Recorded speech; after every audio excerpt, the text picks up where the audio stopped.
Hey there, fellow trainers. Have you ever had an encounter and thought to yourself, should I catch or pass?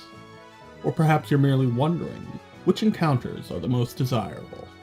Well, today, we're going to give you those answers as we review the various Pokemon that can be found as you journey through routes 12 to 18, the capital of commerce known as Saffron City, and the ever-memorable Fuchsia City. First, as we depart Celadon City and enter onto the tiny outlet known as Route 7, we'll make our way further east to Saffron City.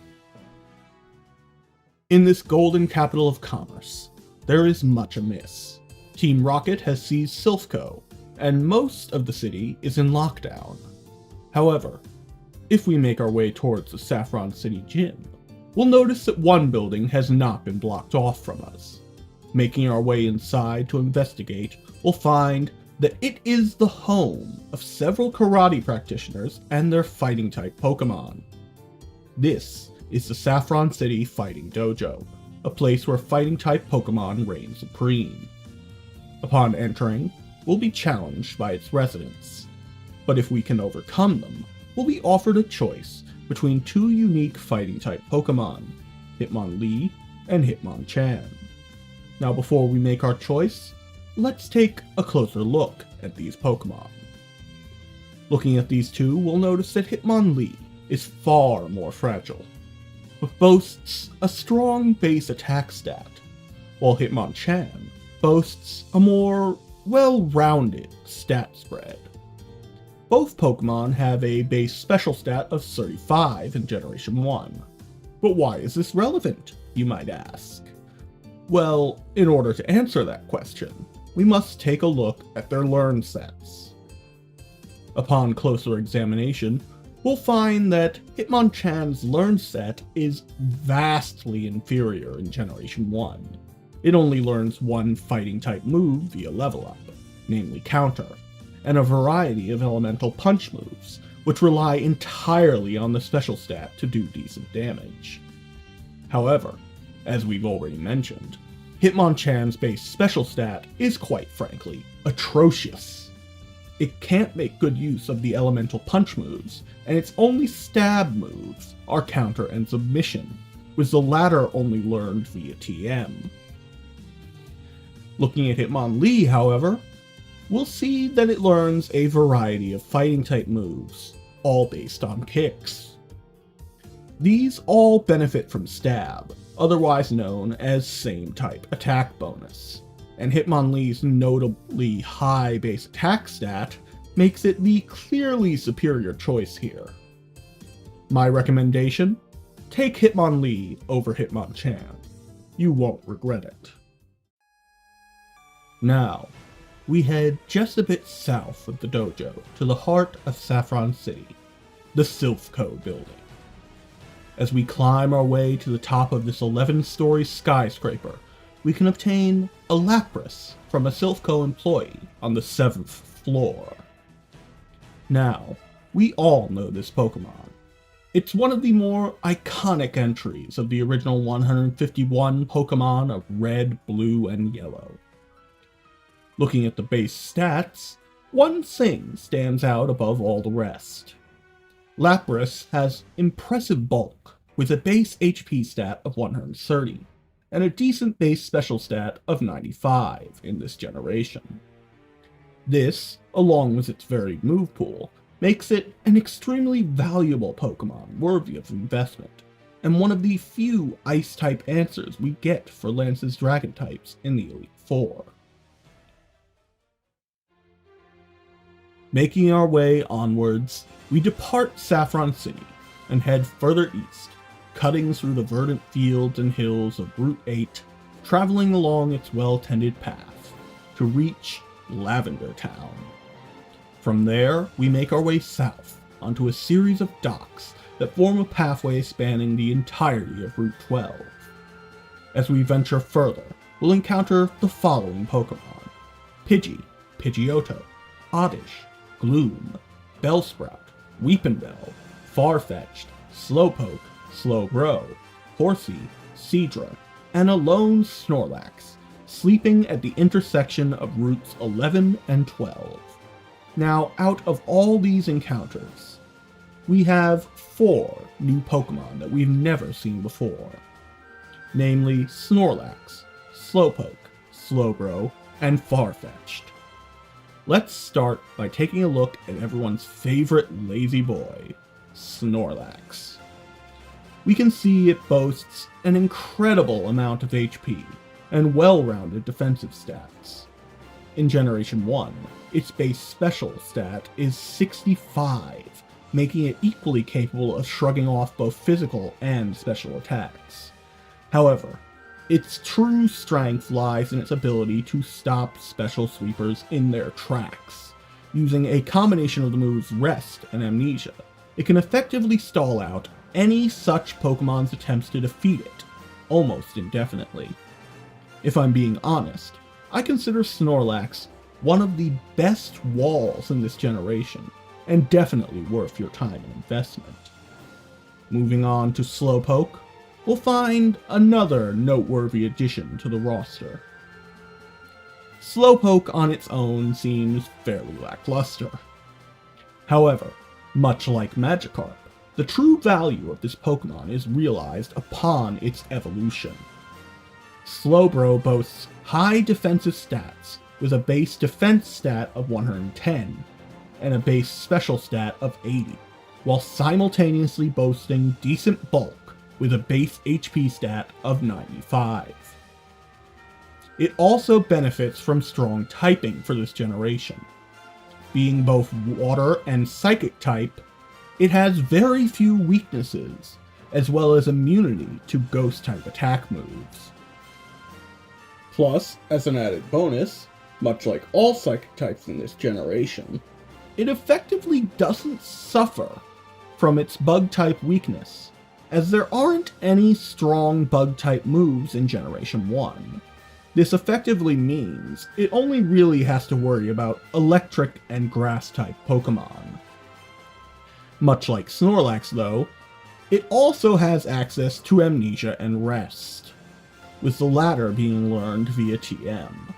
This makes it a very powerful special wall, though it certainly handles physical hits far better than Snorlax.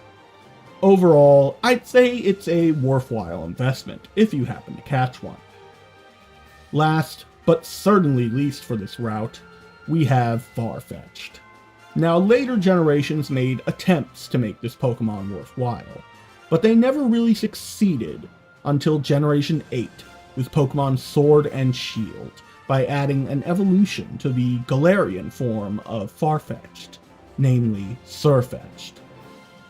However, as this is a review of the encounters in Pokemon Yellow, we'll be focusing solely on its Generation 1 form. Now, looking at its stats, I notice a similarity to a previously discussed Pokemon, namely Fearow. Comparing the two, Farfetch'd is basically just an inferior Fearow with an even worse move pool. Overall, I'd say you're better off with Fearow or any other flying type Pokemon other than Farfetch'd. Making our way past the seaside pathways of Route 12, we find ourselves amidst the maze of fences and trees, as well as the verdant grassy plains and hillsides of Routes 13, 14, and 15. On Route 13, we'll find Pidgey, Pidgeotto, Oddish, Gloom, Bellsprout, Weepinbell, Farfetch'd, Slowpoke, Slowbro, Tentacool, Horsey, and Seadra. All of these are duplicate encounters, but if you've not caught any of them, this is another opportunity. So while you tend to that, we'll press onwards to Route 14. Let's take one last deep breath of the fresh sea air as the gentle winds caress the trees along Route 13, before we're met with the inevitable smog and pollution generated by the motorcycles of bikers who have decided to post up on Routes 14 and 15. On these two routes, we'll find nothing of note, as once again, the encounters are all duplicates. But for those of you who are curious, the Pokemon you can find here are Pidgeotto, Venonat, Venomoth, Oddish, and Gloom. Now, we leave all this behind and head back the way we came, all the way to Celadon City, where we'll depart westward onto Route 16, the gateway to Cycling Road. On this grassy field at the peak of a steep hill that spans Route 17 before leveling out on Route 18, we'll find Rattata, Raticate, Spearow, Fearow, Doduo, and yet another Snorlax snoozing away by the gatehouse. So if you failed to catch the one on Route 12, this is another chance. But let's take a closer look at Doduo and its evolved form, Dodrio. Looking at the base stats of Doduo and Dodrio, they're fairly in line with other flying types I've recommended in the past. They have superb base attack and speed stats, while having decent defensive stats and bulk. Ultimately, Dodrio makes for an excellent addition to any roster, and thus Doduo is a Pokemon worth investing in. As we depart Route 16 and head downhill along Route 17, affectionately known as Cycling Road, we'll be met with a crisp seaside breeze as we race our way down the verdant hillside. But our senses will soon be assailed once again by the smog and pollution of various bikers on their motorcycles. However, while we traverse this route, we can encounter quite a few Pokemon, namely Doduo, Dodrio, Fearow, Ponyta, Tentacool, and Shellder. We've already covered Tentacool, Fearow, Doduo, and its evolved form Dodrio, but this is the first and earliest encounter we'll have with Ponyta and Shellder in Pokemon Yellow. Now, Ponyta is fairly rare, but it's also decently powerful for a first form Pokemon. Looking at the base stats of Ponyta and its evolved form Rapidash, we can see that there is very little difference between the two. Rapidash, of course, has higher base stats, but the improvement is nowhere near as drastic as some other Pokemon we've reviewed. Sadly, Rapidash and Ponyta do not learn any worthwhile Fire-type moves. They can only learn Ember and Fire Spin via level up, with the only other noteworthy move, namely Fire Blast, being learned only via TM. Overall, I'd pass on this one. Get it to complete the Pokédex if you must, but I wouldn't bother investing in it in Generation 1. Last but not least for this route, we have Shellder. Now at first glance, this seems a fairly lackluster Pokemon, with only its defense stat seeming to have any merit. However, if you expose it to a Water Stone, it evolves into Cloyster. Now comparing the two is night and day. Cloyster boasts an insanely high base defense stat with a value of 180, and a decent base special stat of 85. The trick, however, as with most stone evolutions, is in the timing. If you wait until level 23, it gains access to Clamp, and by level 50, Shellder gains access to Ice Beam. Admittedly, you can also teach it Ice Beam via TM, though I'd advise saving the TM for another Pokemon. Now why Clamp and not Surf, I hear you ask. Well, in Generation 1, moves such as Wrap and Clamp completely prevented the opponent from using moves. It was effectively free damage, and they couldn't retaliate until you missed. Of course, Surf is a viable option if you just want raw power, but Clamp is definitely a cheese strat worthy of note. Overall, I'd say that in Generation 1, Shellder and Cloyster are worthwhile investments, if you have no alternatives available. Personally, I still prefer to use Lapras as opposed to Cloyster, but I digress.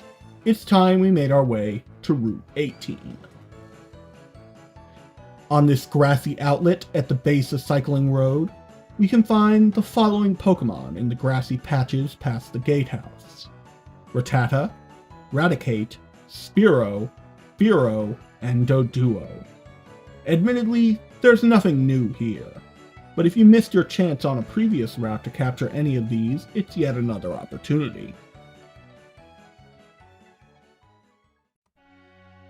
Making our way past the gatehouse and into the timeless Fuchsia City, we're met by the scent of incense and cherry blossoms as the petals of these beautiful trees slowly drift off from the branches carried by the wind. Here we can find various rare Pokemon in small enclosures spread throughout the city. However, if we take the time to head to one of the local fishing holes, we'll be treated to nothing but Magikarp and Gyarados in plentiful quantities. Nothing new of note, but the local Pokemon were admittedly never the main allure of this city. It was always the gym and the ever-popular Safari Zone that drew players to spend countless hours here in the shadow of cherry blossom trees and exotic architecture. Now, if you have any strategies, tips, or ideas relating to any of the encounters thus far that I didn't mention, feel free to leave them in the comments below. Your input is always welcome here. And with that, we're all out of time for today. If you enjoyed this video, make sure to hit that subscribe button and stay tuned for more exciting content. I hope you all have a wonderful rest of your day, and thanks for watching. We'll see you next time.